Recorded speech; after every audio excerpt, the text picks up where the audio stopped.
I got a story to tell. I'm excited. Are we telling the truth or are we going to lie? What are we going to do?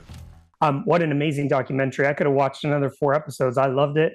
There was so much in there that I didn't know. You know, you think you know a story, but I knew like this much of it. Nothing.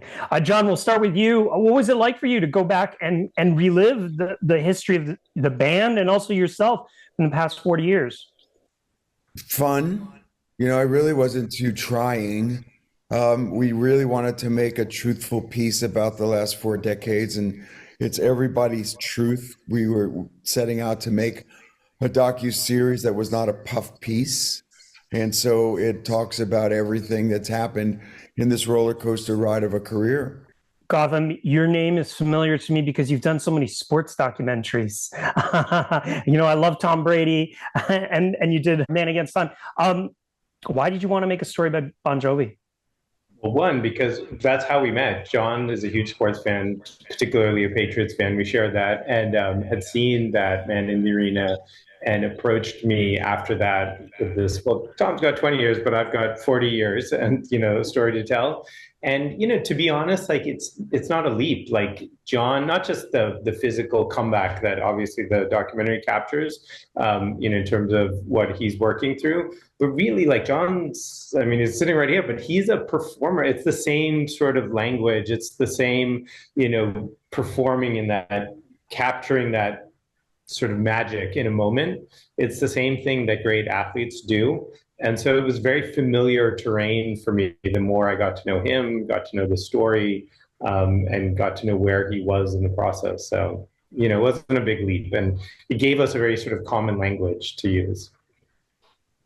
Jon, spoiler alert, Richie's in this. And Richie, you know, he apologizes to the band and to the fans. What was it like for you to watch that and hear that apology from him?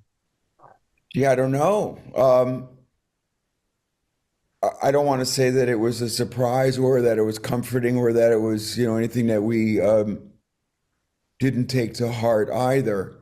You know, it was a strange situation. We were on a Canadian tour 11 years ago this month, and substance abuse and anxiety and issues at home all got in the way, and he literally didn't show up for dates. And then subsequently, we did 80 more shows on that tour, and it's been 11 years. So, like he says, he's not sorry that he quit. He's just sorry that the way he did it.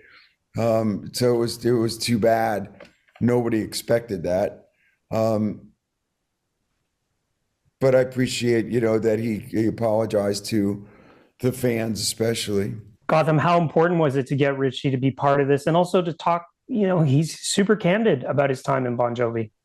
It was critical. I mean, I don't think you can tell the story of certainly the 40 years. I mean, his band, part of the band for 30 years.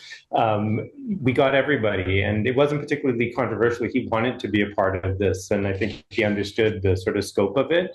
And it was fun. I mean, Richie is super charming, and he was warm, and he was funny, and he was honest, you know, just from his perspective anyway. And so I thought it was important. My regret is we didn't get Alec, you know, because he passed away before we had that chance. But like, I don't think, and I think Jon will be the first to tell you, is like, it's a band, you know, this wasn't the Jon Bon Jovi documentary. It was the Bon Jovi, the band documentary. So getting everybody, and not just the guys in the band, but, you know, the whole support team was really important as well.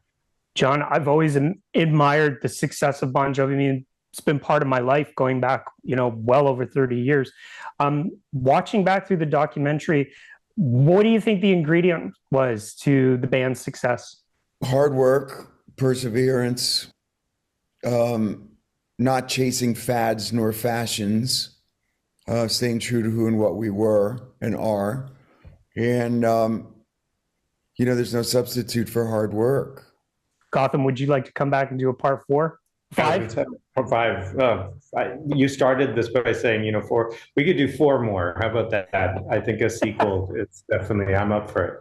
I don't want to say it ends on a cliffhanger, but it kind of ends on a cliffhanger. So how does, Jon, you can kick it off, but how does the story end? We don't know. I mean, we don't know. The new album is incredible. It's, I think, the best record that the band have made in 20 years. Legendary is off to a huge start. The reaction to the docuseries is also fantastic. So all I can do is just let go and let God at this point physically and see what happens. This sonic boom happened. The energy of the band, undeniable, like a freight train coming at you.